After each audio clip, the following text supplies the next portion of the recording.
This brief presentation provides an overall tour of the course website, and I'm going to be reviewing all of the important information in the course syllabus, as well as some of the really important aspects of the website that you will need to pay attention to and get used to interacting with as you progress throughout the semester.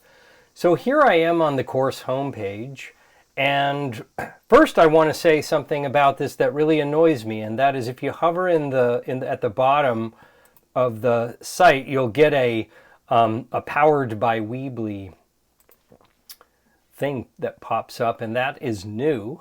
I was on an education discount for using Weebly, and it got rid of such blatant commercialism.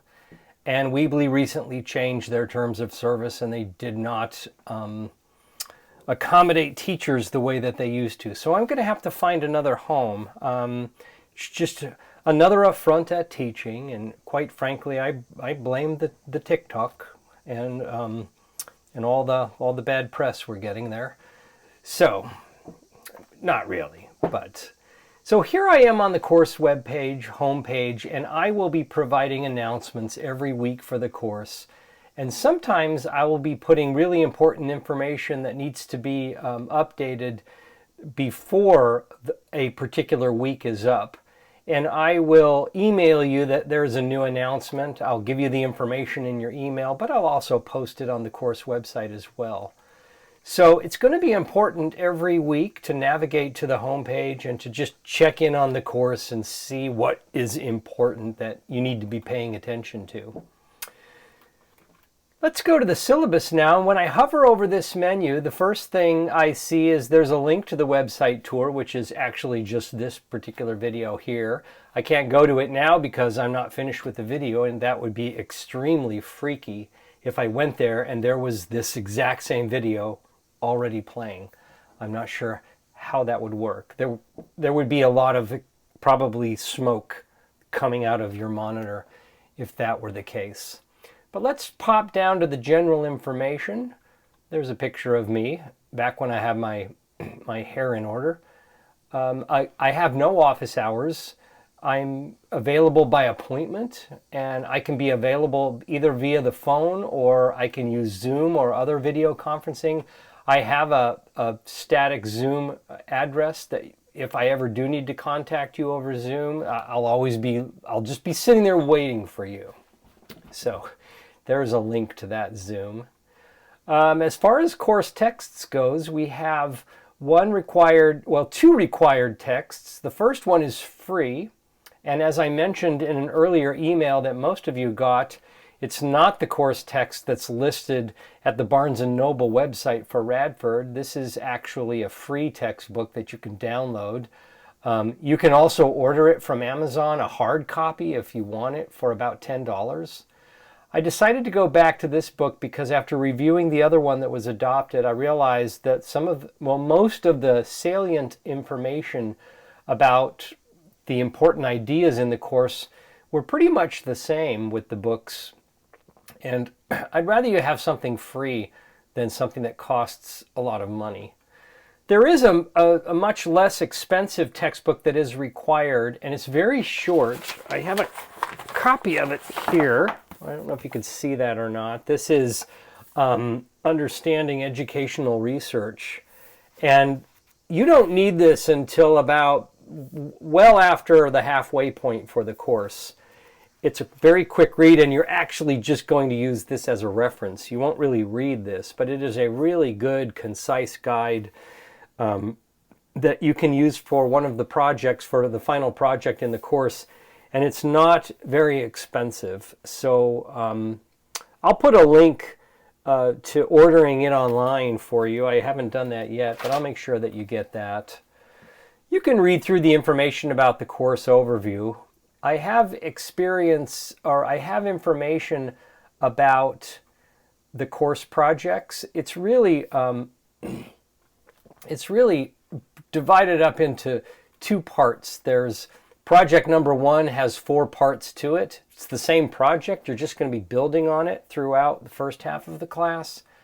And project number 2 is another research analysis type of project, and that's where you're going to be using this particular book to help you with that. Again, you can go over the overall goals of the course and why I'm asking you to do these projects as we move along. In addition to the course projects, there are 3 course exams. Actually, there's 4 course exams, but you can drop the lowest of the 4.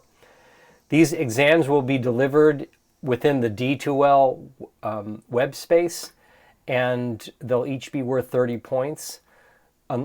Those exams are going to be timed because that's the most reliable security measure for ensuring that you're as prepared as you can be.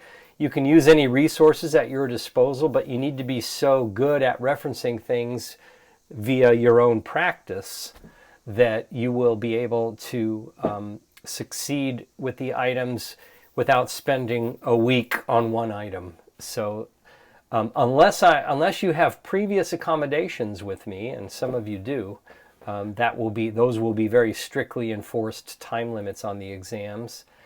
There's one other project that you're going to have to do. Well, it's an assignment really, not a project, and that is there is an online ethical conduct of research program that is something all educational researchers have to complete. And there's a lot of really good information and examples of conducting ethical research in the field of education or with human subjects in general. And you're going to be directed to that. On the course website, you can click on that. It's called CITI Training, and CITI is an acronym that you'll learn more about. And you can access it by clicking that button up there. That will be due about 3 weeks before the course completes. So that's due sometime in late November or maybe mid-November. I have the grading scale posted, and I do use the minus and plus system for this class. And I have very strict due dates for all assignments, and the final due date is December 5th. So all of this information is included under the syllabus in the general information on the general information page. I have a page regarding the goals and objectives for the course, and this is a very important page because it will present to you the specific exact skills that are going to be measured in each of the course exams. And that's really important because the course exams reflect your ability to apply the skills that are really the overall purpose of the course. And I measure these skills directly. So this page is super important for you. I have a calendar of events. It includes what is assigned and and when things are due.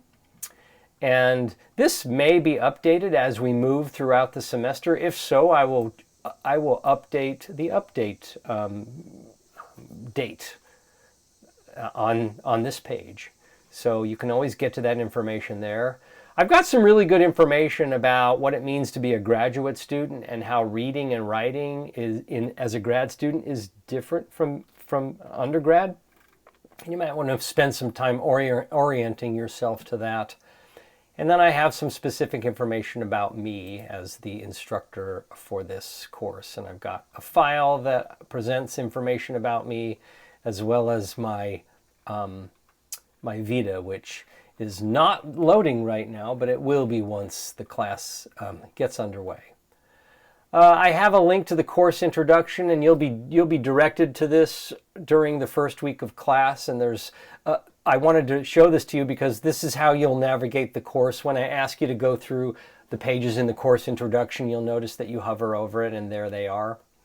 And you're going to walk through this in the first week of class.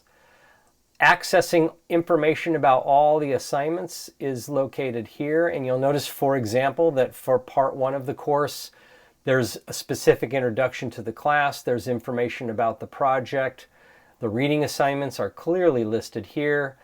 I have practice and feedback over the specific skills that are going to be measured on the course exam. So if you want to know what can you do to prepare, you'll notice that they are on this page. It's just an intro video, and then the actual items are inside of an interactive file. And you'll see that they are mostly multiple choice, and that's because the exams are mostly multiple choice. And so there you go. You have that. It has feedback for that. So you have that for each parts of the class. You can play around with this all you want. You can take these practice sessions as often as you like. There's a link to the city training. I have detailed information about each of the projects. We'll be going over that when it comes time to start the projects.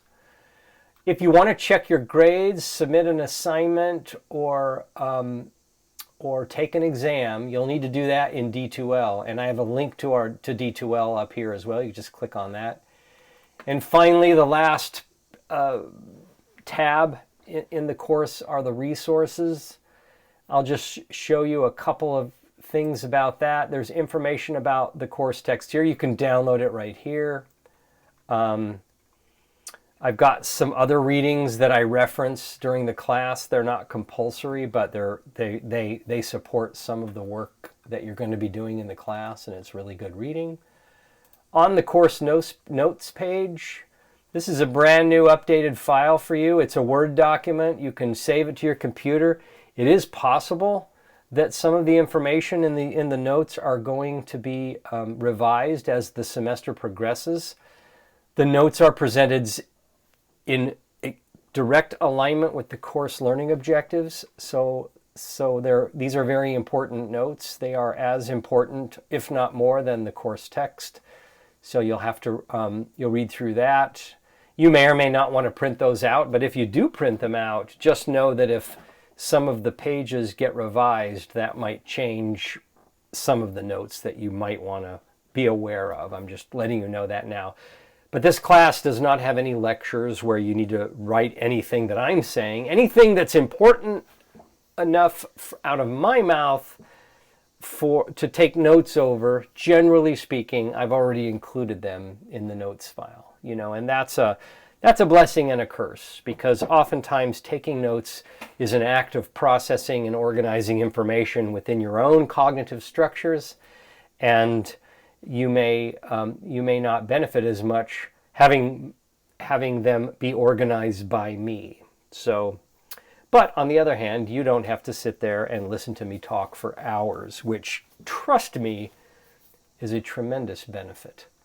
Some of the other resources, whenever I elaborate on something within the notes, it's stuff that you're not tested over, but it may be applied within the projects, and I'll stick them under the note elaboration pages here.